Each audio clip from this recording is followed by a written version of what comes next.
안녕하십니까, 김삼규입니다. 로마사 농구 10번째 시간입니다. 오늘은 한니발에 대해서 공부를 해볼까 합니다. 한니발의 승리와 패배, 그의 비범함과 실책, 이런 걸 함께 공부해 보도록 하겠습니다.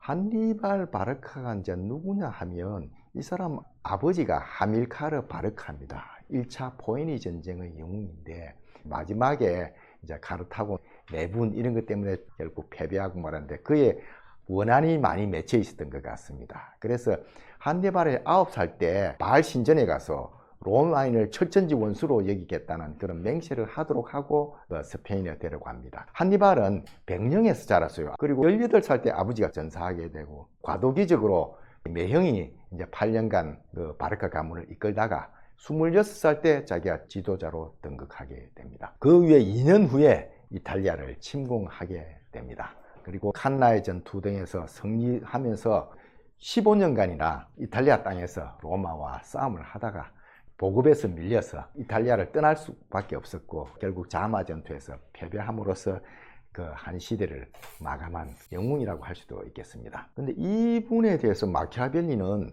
그 잔혹하다는 표현을 씁니다. 그 리더십 비교를 하는데 자마 전투에서 자기를 이긴 스키피오는 오남으로서 그 통치를 그 리더십을 발휘해서 그 로마 우방을 확보했는데 한니발은 이탈리아 침공 시 잔혹함, 폭력 이런 걸로 지역을 장악했다 이런 이야기를 합니다. 마키아벨리는 그러면서 공포가 사랑보다는 효과적이다. 사랑받는 지도자보다도 무서운 지도자가 더 효과가 있다. 그 부하들이 저를 따르고 복종한다 이런 말을 하면서도 이제 두 사람의 경우에 각각 비범했기 때문에 각각의 그 큰 영향을 발휘했다 이런 그 주장을 합니다. 잔혹했다는 주장을 하는데 저는 여기에 대해서 조금 그 불만이 있어요.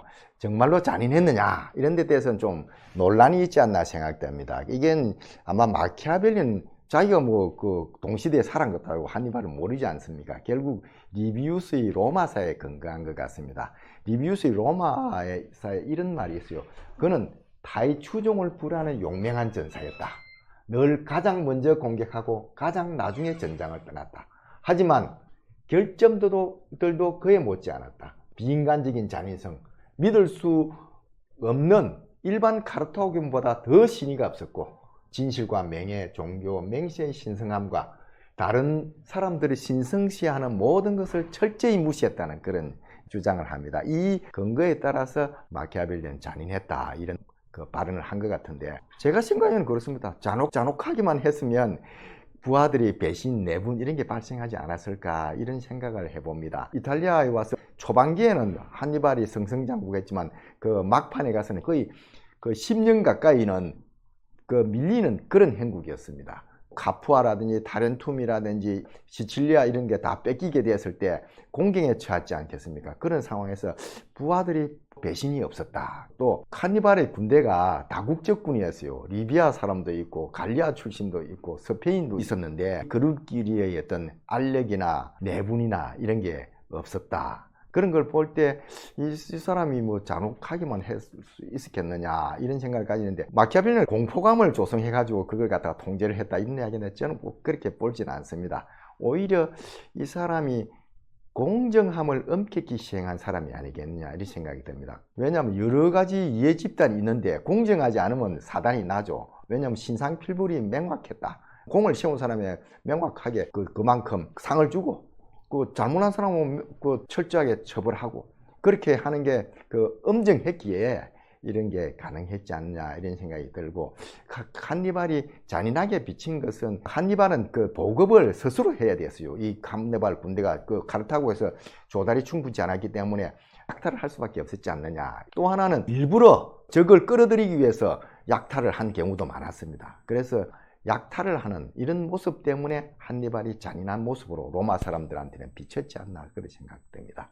아마 부하들을 하기에는 엄격하게 보였는지 몰라도 공정한 사람이었을 거다 이런 생각을 해봅니다. 그럼 다음에 한니발의 비범함이 뭔지를 알아보겠습니다. 공정하기도 했고 분명히 이 탁월한 능력이 있었기에 그런 리더십을 발휘했지 않겠습니까? 그 중에 첫째가 큰 판을 잃는 전략가였다는 생각이 됩니다. 이탈리아를 침공해야 이탈리아를 들어가야 이 전쟁을 내가 주도할 수 있다는 생각을 했던 것 같아요. 호랑이를 잡으려면 호랑이 굴에 들어가야 되지 않습니까? 그런 전략이었던 것 같고, 또 로마라는 게 동맹체제로 얽혀 있기 때문에 이 동맹체제를 끊어내야 내가 승리할 수 있다는 그것도 알았던 것 같아요. 그래서 포로가 잡힐 때 로마군하고 그 동맹군하고 구별을 많이 했습니다. 차별을 해서 로마군은 몸값도 많이 받고 또 노예로 팔고 이랬는데 동맹군은 그렇게 하지 않았어요. 반대하고 그 후대하고 이런 모습을 보였는데, 그런 것이 동맹체제를 해체하려는 노력의 일환이었다, 그렇게 생각이 됩니다. 그리고 담대한 모험가였어요. 그 당시에 스페인에서 육로로 프랑스를 거쳐서 수천 킬로를 걸어오고 또 그 알프스를 넘었지 않습니까? 일반 사람들은 감히 생각도 못할 그런 이제 대장정이 아니었나 생각이 듭니다. 그리고 한니발 심리전의 대가였던 것 같습니다. 전쟁을 하기 전에 상대방 장군의 어떤 성격이라든지 심리 이런 걸 파악을 하고 분석을 해서 그 맞춤형으로 자기 전술을 내놓았던 것 같습니다. 대표적으로 트레비아 전투, 트레스메네 전투 같은 초창기 전투는 평민 출신 장군이 저쪽에 지휘관이었는데, 그 평민 출신들이 특히 공명심이 강하고 업적을 얻고자 하는 이런 게 귀족 출신보다 강했던 것 같습니다. 그래서 이런 걸 이용해서 그 덫에 빠뜨려 가지고 공격을 하는 그런 전략을 주로 썼는데, 기만과 속임수의 대가입니다. 항상 덫에 빠뜨려 가지고 공격하는 이런 방법을 썼는데, 뭐 기병도 통해서 유인을 하고 또 안개, 숲, 강 이런 지형지물을 최대한 활용하기도 했습니다. 그리고 캄파니아 포위당했을 때는 소를 한 2,000마리를 동원해서 불을 그 솥불에 붙여가지고 그 솥대를 적군을 향해서 달려가게 함으로써 포위망을 뚫는 그런 기발한 아이디어도 보인 사람입니다. 어떻게 보면 머리로서 전쟁을 한 사람입니다. 그러니까 아군 피해가 최소화되고 그 부하 병사들이 좋아할 수밖에 없죠.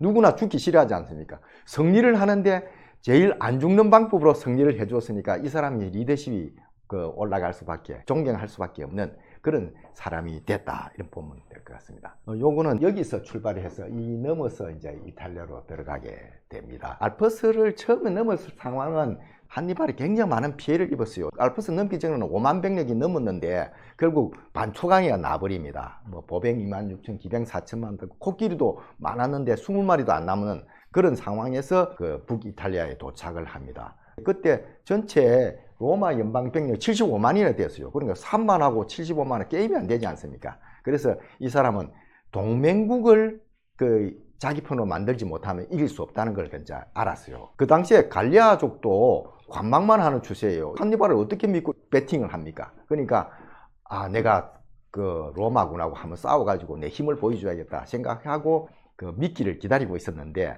한 사람이 끌려든 겁니다. 그때 이제 시칠리아에서 이제 있다가 한니발이 북이탈리아로 오니까 급히 이쪽으로 이제 배치된 분이 셈프로니우스 집정관이었습니다. 근데 이 사람은 평민 출신이고 다음 집정관이 오기 전에 공을 세우고 싶어 했어요. 남 줄 거 있나? 내가 이 시기에 그 공을 세우겠다 생각했는데 한니발을 굉장히 깔방한 것 같습니다. 그 당시에 한니발이 알려지지 않았습니다. 28살이 장군이고, 그러니까 이놈 별거 아니다 생각하고, 또 로마에서 싸우는 거 아니냐, 내 홈그라운드 싸우면 내가 질 이유가 있느냐 하면서 그 전쟁에 뛰어듭니다. 그래서 이 트레비아라는 데 전쟁이 터지는데, 이 전투 직전에 셈프로누시 집정관이 조그만 전투에서 승리를 합니다. 이제 그 당시에 한니발은 보급이 안 됐기 때문에 갈리아족을 약탈을 해서 그 식량을 조달을 해야 되는 그런 입장이 있었어요. 그래서 친로마적인 갈리아족을 약탈을 하고 있는 그런 그 부대가 있었는데, 그걸 로마군이 급습을 해서 승리를 합니다. 거기서는 아무 준비 없이 카르타고군이 당했다고 볼 수 있는데, 그 전투에 이기고 나니까 로마군이 사기가 100배 하는 겁니다. 그러니까 자신만만해지고 이번 기회에 이놈 쓸어버려야 되겠다, 이제 잘 됐다, 이런 생각을 가지고 있는데, 이제 그걸 보고 한니발은 요놈 이건 이제 나한테 걸려들었다 생각하고 작전을 구사하기 시작합니다. 거기에 이제 대표적으로 그 새벽에 기병을 보냅니다. 새벽에 공격을 하니까 로마군이 막 방어에 나서는데, 그 한니발을 보낸 기병은 어차피 꼬시려고 보낸 기병 아닙니까? 도망을 쉽게 칠 거 아닙니까? 그러니까 막 따라간 거예요. 따라가는데 그 기병만 갔으면 되는데 그 뒤에 보병까지도 같이 오게 합니다. 그러니까 급하게 나가버린 겁니다. 여기에 트레비아 강이 있는데 이 강도 건너야 됐었어요. 문제는 이게 덫이라 보면 됩니다. 그때가 12월이니까 추운 겨울이었는데 여기 강을 건너니까 그 병사들이 전부 다 젖어버릴 거 아닙니까? 그 추운 겨울에 젖어버린 상태에서 전쟁을 벌이게 된 겁니다. 게다가 새벽에 공격을 받고 왔으니까 제대로 먹지도 못했고, 그러니까 춥고 배고픈 상태에서 전쟁을 하게 된 겁니다. 거기다가 또 하나 덫을 깔아둔 게, 여기 숲이 있는데 여기에다가 자기 동생 마고에 군대를 주어서 뒤에서 급습을 하게 합니다. 그러니까 4만 병력이 왔지만은 갑자기 뒤에서 공격을 오니까 포위당한 행국이 됩니다. 그런 상황에서 여기서는 아침 잘 먹고 따뜻하게 있다가 나왔으니까 힘이 빽비해서 공격하고, 그러니까 전투력의 차이가 오는 겁니다.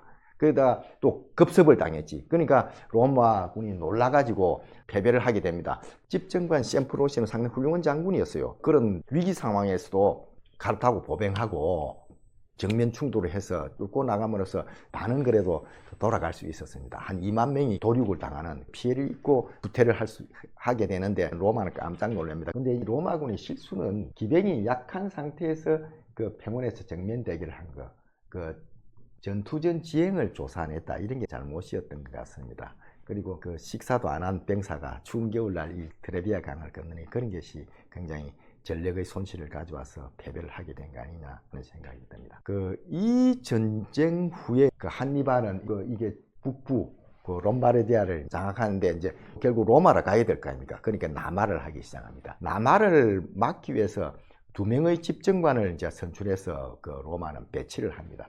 서쪽은 플라미니우스란 장군이 지키게 만들고 동쪽은 게미누스란 장군이 지키도록 했는데, 한니발은 평범한 길로 가지 않습니다. 항상 이 사람 급습을 하고 이런 걸 좋아하기 때문에 굉장히 어려운 길을 택해갑니다. 이게 아르노 늪지를 통해서 이게 며칠간 잠도 못 자고 가야 됩니다. 왜냐하면 수경을 할 수 없는 그 지역을 통과해서 이제 남하를 하는데, 플라미니우스의 방어선이 돌파가 되어 버립니다. 그러니까 플라미니우스는 깜짝 놀라죠. 방어선이 뚫린 것을 알고 한니발을 추적하게 되는데, 이 장군도 굉장히 유명한 장군이었어요. 이제 로마 평민들 사이에 굉장히 인기도 높고 존경을 받는 그런 장군이었습니다. 유명한 플라미니우스 가도를 만든 사람이기도 하고, 그라쿠스 형제의 농지계획에 100년 전에 자기가 점령한 지역의 땅을 평민 병사들에게 나눠준 사람입니다. 어떻게 보면 농지계획의 시초를 한 사람입니다. 그러니까 굉장히 인기 있는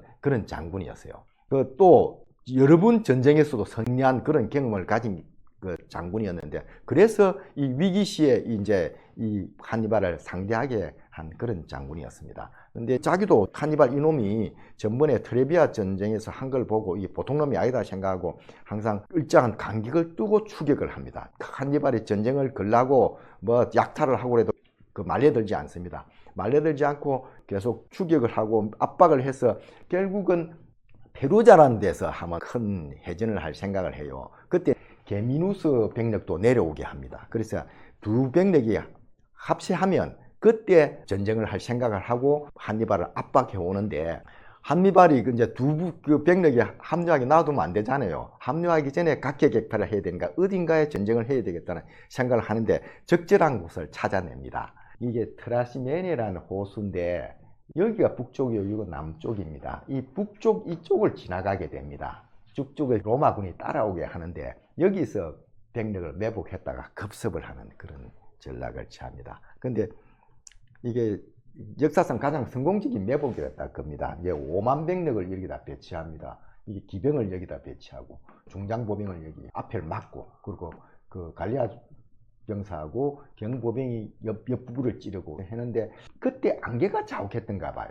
그래서 앞뒤를 구분이 안 되는데 불빛은 보이지 않습니까? 저 멀리서 이 지나간 것처럼 여기다 불빛을 피워두고 있는 겁니다. 불빛을 피우니까 이 불빛이니까 저놈들 가니까 빨리 따라가야겠다 생각하고 막 쫓아가는데, 그때 일거에 급습을 합니다. 5만 병력이 급습을 하니까 2만 5천 병력이 그냥 도륙이 되는 그런 상황이 왔고, 플라미니우스도 전사를 하게 됩니다. 특히 플라미니우스 전사가 가장 아쉬운데, 갈리아 기병 중에 한 사람이 플라미니우스를 알아본 것 같습니다. 옷이 다르지 않습니까? 우리를 많이 죽인 플라미니우스가 있다, 저놈을 죽이라, 이렇게 타겟트가 돼서 이제 전사를 하고, 그러다 보니까 더욱더 혼란이 와서 일거에 무너지고 맙니다.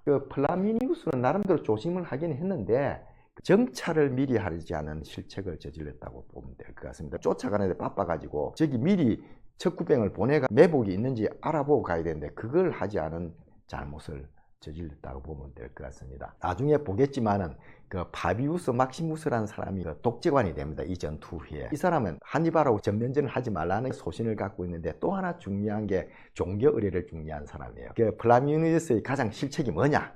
그거는 이 전투 개시하기 전에 아침에 쇠점을 안 본 것이다. 이런 주장을 합니다. 자기는 쇠점을 봐 그 불길한 이런 걸 막은 적이 있어요. 그래서 철저히 믿었던 것 같습니다. 파비우스 막시무스가 이제 그 지연 전술을 주장했는데, 근데 이 지연 전술을 로마 시민들한테 설득하는 데는 실패했습니다. 마키아벨리도 그런 말을 하는데, 로마 시민은 파비우스가 비겁하다 생각했습니다. 인민은 원래 과감한 의견에 솔깃하고, 그 당시에 뭐 한두 번 전쟁했다고 졌다고 해서 로마가 그렇게 갑자기 정책을 바꾸가지고 이게 비겁한 전술을 하면 되느냐, 이런 주장을 하는 사람이 많았어요. 그리고 바로 이제 독재관 밑에 사미관이라는 게 있습니다. 그게 이제 기병대장인데 독재관을 바로 밑에서 보좌하는 이 사람조차도 거의 전술을 비판하고 다릅니다. 또 잠시 파비우스가 자리를 비울 당시 절대로 전쟁하면 안 된다 했는데 소규모 전쟁을 벌여요. 그래서 전쟁 이깁니다. 이기니까 더 이제 의기양양해가지고 이런 전술을 하면 안 된다고 떠드는데, 파비우스 입장에서는 이놈이 내 말을 어겼으니까 이게 이제 파면을 시키려고 하는데, 그 당시 호민관 이런 사람들이 미누키우스를 도우는 거예요. 미누키우스가 잘하고 있는데 네가 뭐 파면을 시키려고 그러냐, 네가 잘못됐다 해서 백민회의를 열어가지고 투표를 해가지고 그 미누키우스의 권력하고 그 파비우스의 권력을 나누게 합니다. 집정관은 원래 권력을 나누면 안 되는데 그 미누키우스가 나누게 해서 미누키우스 독자적으로 전쟁을 할 수 있도록 해줍니다. 이제 그 결과 미누키우스는 독자적인 전쟁을 해요. 근데 그 한니발한테 이제 게임에 빠져가지고 전멸할 위기에 처합니다. 그때 파비우스는 이놈 위험하다, 이 분명히 사고 칠 거다 생각하고 따라가고 있었습니다. 그래서 파비우스가 위기에 처한 이제 그 미누키우스를 그 기사회생하도록 해줍니다. 그 위에 미누키우스는 그 파비우스를 아버지라까지 칭하면서까지 존경을 하고 자기 권력도 모두 내놓습니다. 그럼에도 불구하고 그 당시 분위기는 그래도 지연 전술은 아니다, 이런 생각이 강했던 것 같아요. 그래서 지연 전술을 엄청나게 비판한 테렌티우스 바라과 집정관에 선출이 됩니다. 그리고 다행히도 친 파비우스 파인 이제 루키우스 파울루스도 이제 당선이 됐는데, 그래 이제 보통 집정관이 2명 되면 하루씩 이제 번갈아 가면서 지휘를 하게 됩니다. 그런데 여기서 이제 파비우스는 바로한테는 말이 안 통하고 이제 그 파울루스한테 당부를 하는 그런 내용이 그 리비우스 로마서에 실려 있습니다. 이제 이런 내용입니다. 바로가 자네에게 씌우려는 거짓된 불명예에 흔들리면 안 되네. 자네가 비겁하다고 하고 그 자네가 나태하다고 하고 자네가 무능력하다는 소리를 듣더라도 신경 쓰지 말게나. 그리고 어리석은 친구에게 칭송을 받는 것보다 현명한 적이 자네를 두려워하는 게 더 나은 거야. 한니발은 무모한 적은 경멸하지만 신중한 적은 두려워한다, 이런 말을 합니다. 그 자네에게 아무것도 하지 말라는 건 아닐세. 무리한 위험을 피하고 합리적인 방법을 따르라는 것이다. 그리고 적에게 유리한 상황을 만들면 절대로 안 되네. 항상 성급함은 늘 부주의하고 맹목적인 것이지, 이런 말을 전하는데 그 내용이 그대로 로마서에 실려 있습니다. 아마 이 말을 파울루스는 굉장히 가슴에 새겼던 것 같습니다. 그래서 그 칸나의 전투 있기 전에 로마군은 철저한 준비를 합니다. 트라스멘의 전투 이후 7개월 전쟁을 하지 않고 그 신병 훈련을 시킵니다. 그리고 과거 전투를 철저히 연구했습니다. 트레비아 전투가 비록 지기는 했지만 로마군이 포위된 상황에서도 그 카르타고군을 중앙으로 돌파함으로써 전멸을 맹합니다. 그걸 봤을 때 보병전으로 적진을 뚫는 게 중요하다, 이런 생각을 합니다. 또 하나는 그 한니발 군의 장점이 기병이 우수하다는 것도 알았어요. 기병이 항상 돌아와서 포위를 하고 뒤를 공격하고 이런 일이 벌어지더라. 그러니까 기병을 쓸 수 없도록 좁은 지역을 택하자. 그러니까 한쪽은 강이고 한쪽은 그 숲인 그런 지역에서 보병 유지의 전쟁을 하자 해서 그런 것이 칸나입니다. 그러니까 로마가 원하는 때에, 로마가 원하는 방식으로, 로마가 원하는 장소에서 전투를 하게 되었습니다. 그래서 이제 그 BC 216년 8월 2일에 칸나의 전투가 벌어집니다. 이 전쟁은 워낙 유명합니다. 전 세계 사관학교에서 이거 안 가르치는 데가 없는 모델이 되는 게 이 칸나의 전투입니다. 그 당시에 로마군은 보병이 7만, 기병이 7천이 있고 또 예비를 10,000명을 두고 있었습니다. 그러니까 8만 7천이 동원된 그 로마의 총병력이 동원됐다 보면 될 거예요. 카르타고는 보병 4만에 기병 1만이 있었습니다. 그러니까 이제 포메이션은 어떻게 됐냐 하면 여기 이제 로마가 이렇게 서고 이상하게 그 카르타고는 이렇게 그 좀 볼록 튀어나온 형식으로 진행을 짭니다. 그러니까 이제 로마군이 이제 여기 양옆으로는 기병이 이제 싸우고 기병을 좁아서 전쟁이 잘 못했다 그럽니다. 그런 상태에서 전쟁을 시작하는데 여기 좁아 있으니까 이걸 공격해야 될 거 아닙니까? 그러다 보니까 로마군이 서서 이렇게 모이는 겁니다. 모이다 보니까 요거는 이제 둘러싸고 요런 형식이 되어버린 겁니다. 여기서 포위에서 압박을 하니까 로마 보병의 장점이 살리지지 않은 거예요. 로마 보병은 앞뒤로 계속 그 교대가 됩니다. 교대가 되면서 전투를 계속 유지하면서 전쟁을 하는 게 로마 군단의 특징인데 이렇게 좁아버리니까 그 교대가 안 되는 겁니다. 그러니까 앞에 사람은 계속 힘든 거죠. 그리고 몸을 가눌 수 없고 그러다 보니까 숫자만 많았지 그 힘을 쓰지 못하는 그런 이제 결과를 초래하게 됩니다. 요까지만 하면 괜찮은데 초기에 이제 여기서 바울루스가 오른쪽을 담당하고 바로가 이제 왼쪽을 기병을 담당했는데 바울루스 기병이 밀려버립니다. 이쪽에 카르타고 기병이 다시 여길 도우러 가게 됩니다. 그래서 그 왼쪽의 기병도 무너지고 기병이 먼저 무너져 버립니다. 그러니까 그 기병이 뭐 열심히 이제 자기끼리 싸울 때는 문제가 없었는데 여기 나름도 치열하게 전쟁이 벌어지는데 나중에 기병이 돌아와서 이 후미를 공격하게 되자 이게 급심한 공포에 젖어들게 됩니다. 안 그래도 이 쪼아오고 그러다 보니까 더욱더 로마군은 공황 상태에 빠지니까 그냥 그 도륙을 당하는 그런 결과를 초래하게 돼서 그 뭐 리비우스는 5만이 죽었다 그러고 폴리비우스는 7만이 죽었다고 하는 그런 대참사를 겪게 됩니다. 근데 이 전쟁을 두고 하이켈하임이라는 이게 그 캐나다 어떤 그 역사학자인데 이제 독일 출신이에요. 만약 한니발의 초설달형 전열이 너무 빨리 후퇴해서 로마 군대의 돌파를 허용하거나 카르타고 기병이 로마 기병이 싸움을 빨리 이기지 못해 그 로마 보병의 후미를 적시에 공격하지 못했다면 결과는 달라질 수도 있었을 거다 이런 이야기를 합니다. 그러니까 여기서 이 기병이 빨리 돌아와서 공격하지 않았으면 돌파가 됐으면 결과를 알 수 없다 이런 주장을 합니다. 그러니까 어떻게 보면 시간 차이 싸움이었다고 볼 수도 있습니다. 근데 이제